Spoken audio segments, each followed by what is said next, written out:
Salvador Henry Sevilla Oaminal.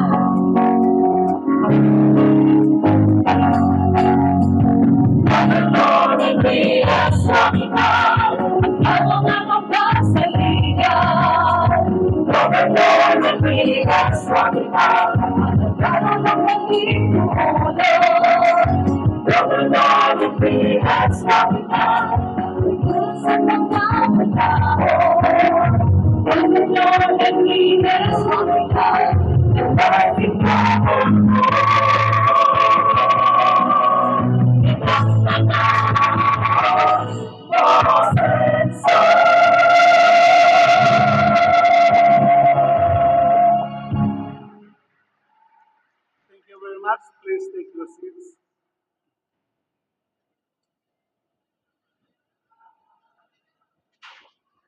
Archbishop Martin is Humowad and all the present, representing all the Catholic parishes in the province. I understand we have about 48 priests present. Thank you for always being with us, guiding our spiritual life.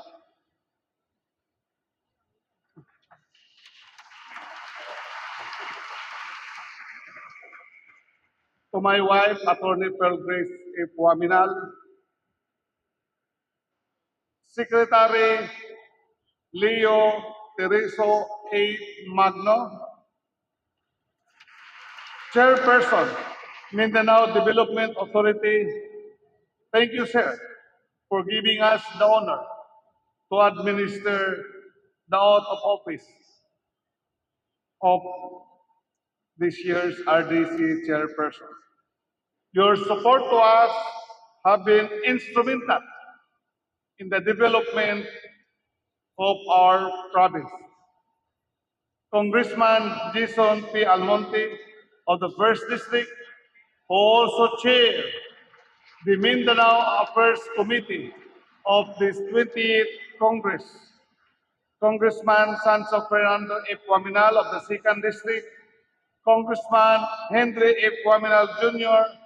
of our Asinso party list,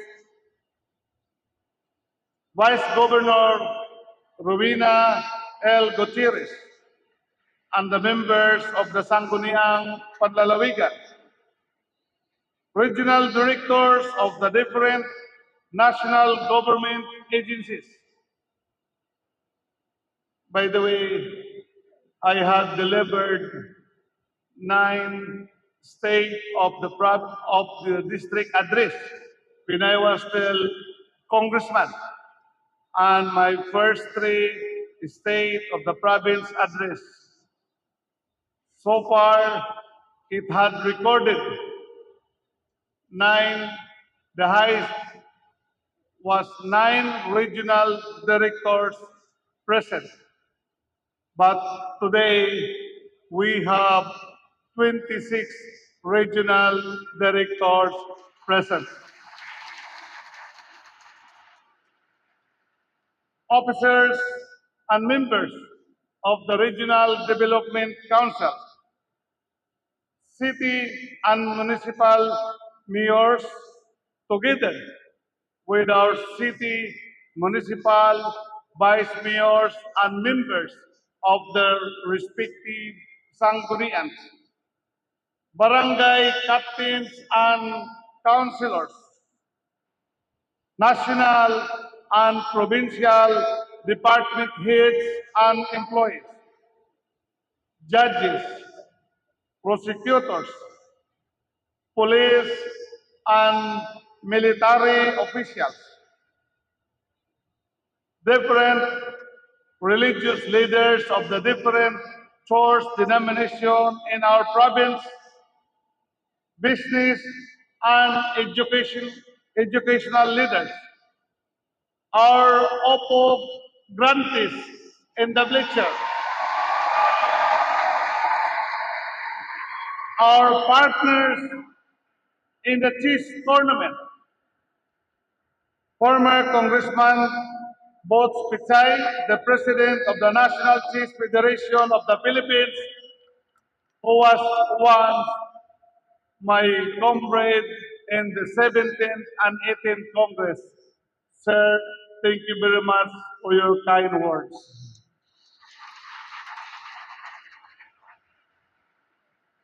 Mr. Sahapol Nakbanich of Thailand, the President of the ASEAN Chess Federation, together with the ASEAN participating dignitaries, International Arbiter Ignatius Leong, the Chief Executive of the ASEAN Chess Federation of Singapore, Woman International Master Ekaterina Smirnova of Russia, International Master Zingyong Jidin Wong, the head of the delegation of Singapore, Tran Thi Kim Chi, head of the delegation of Vietnam, and Mokbayar Gihir, the head of the delegation of Mongolia. Other esteemed foreign guests, friends, ladies and gentlemen, maasinsong buntag kanatong tanan, and happy 96th provincial anniversary.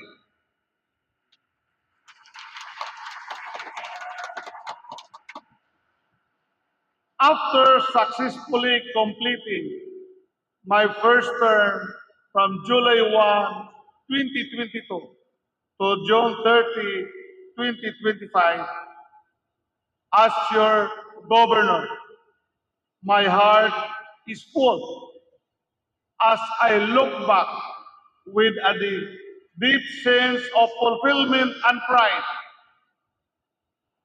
The overwhelming tsunami victory that first brought me into office and the 100% landslide win of the Team Asenso that reaffirmed your trust in my second term represented not only a political triumph but a resounding mandate for continued transformation under the Asenso administration.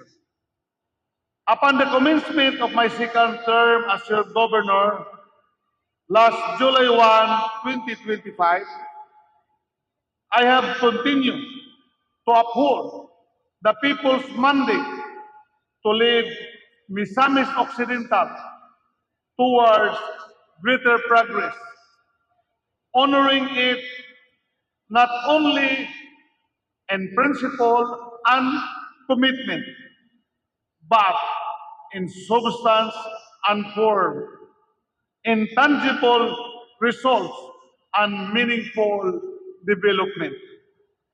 The 5 M's vision, Misamisnon, Magpuyong, Malinaw, Malambon, o Malipayon, once a framework of aspiration, has now been translated into measurable progress, institutional reforms, and concrete improvements in the lives of our fellow Misamisnon. At the start of my first term, leading this province was an uphill battle. I was confronted with the harsh reality that many Misamisnons had long suffered from poverty. In previous years, we also faced serious challenges in peace and order, illegal drugs, and insurgency, issues that had hindered our growth and development for decades. Among the many trials we faced, the catastrophic shear line phenomenon of 2022, which caused nearly 2.2 billion in damage to infrastructure and properties, remains one of the most defining and formidable challenges of my leadership. It was not an easy battle, but through collective efforts and shared commitment, Misamis Occidental is no longer what it used to be.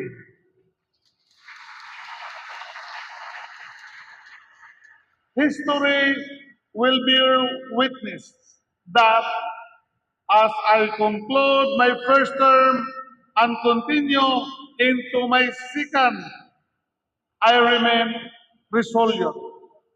I will not rest on the satisfaction of promises kept. Instead, I carry on with the conviction that the 5 Games vision is no longer just an idea. It is now a living, continuing reality of a province that is stronger, more progressive, and more united than even before. Today, as we mark our 96th year as a province, we take pride in what we have achieved. Reflect on where we stand and look forward with hope and confidence to what we can still accomplish as one Misamisnon community under the banner of Asenso Misamis Occidental. Peace and order and public safety. Misamisnon magpuyong malinawan. Peace is the foundation of progress. When there is peace, there is development. From the very beginning of my term, we envisioned a Misamis Occidental that is insurgency-free, drug-free, and crime-free. A province where every Misamisnon can live in peace, security, and dignity. In 2022, we launched our cash reward program for rebel surrenderies, 500,000 for high-ranking in PE members, and 300,000 for rank and file members. As a result, 13 hardcore leaders availed of the program, bringing to the total number of rebel returnees in the province to 354. These former rebels are now transforming their lives as entrepreneurs through the establishment of Asenso Panaderia, now producing the Asenso Pan de Asenso. Supported by funding from the provincial government, this bakery project helps them rebuild their lives. We will continue our support to these efforts through our Servicio Caravan in partnership with various agencies as part of our enhanced comprehensive local integration program. With the declaration of our province as insurgency-free on September 27, 2024, we feel a sense of relief in our long battle against insurgency. However, we must not become complacent, for there is no better remedy than being prepared. To sustain this achievement, we have crafted our provincial peace and security plan, known as Planong Pangsiguridad sa Bagong Bayang Matatag, Planong PBBE, and our Provincial Peace and Order and Public Safety Plan approved by the Provincial Peace and Order Council on September 5, 2025. This plan reaffirms our unwavering commitment on building a peaceful, progressive, and a well-prepared Misamis Occidental. To our Peace and Order Council, particularly to our Philippine Army and the Philippine National Police, thank you for your dedication and support.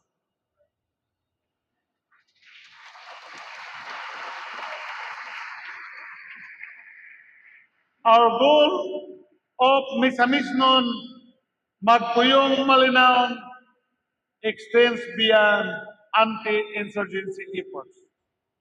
Our battle against illegal drugs continues. Through strong collaboration with our law enforcement agencies, local leaders, including our barangay, municipal, city, anti-drug abuse council, and communities, we increased the number of drug-cleared barangays to 443 as of the first semester of 2025 out of the 470 affected barangays. We will not stop until we achieve 100% drug-cleared barangays within this term.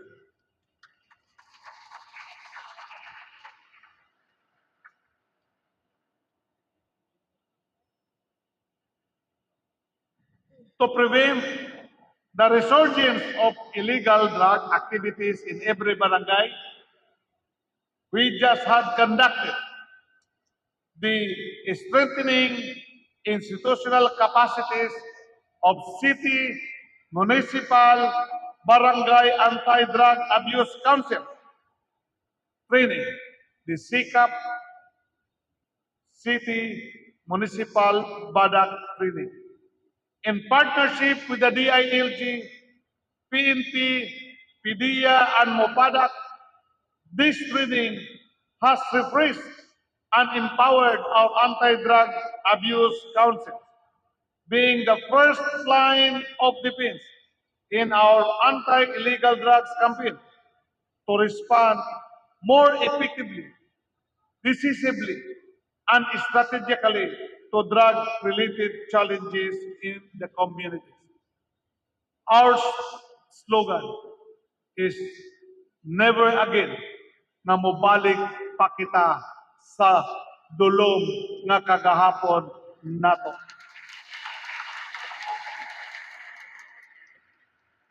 To strengthen our pursuit of a crime-free province, we procured and distributed 381 patrol and rescue vehicles to various barangay to support peacekeeping, disaster response, and the delivery of public service.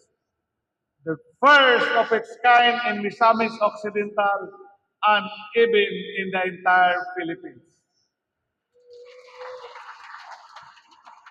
With our strong partnership with the provincial, city, and municipal Philippine National Police Force, and the cooperation of our communities, we achieved 17.84 reduction in crime volume in the third quarter of 2025, with 91.51% crime clearance efficiency and 87.57% crime solution efficiency compared to the previous years where major crimes like the IED explosion and murders which remain unsolved. Just recently, we celebrated Ondas, and through the strong support of the PNP, BEP, and Coast Guard, the celebration was peaceful with no single untoward incidents reported.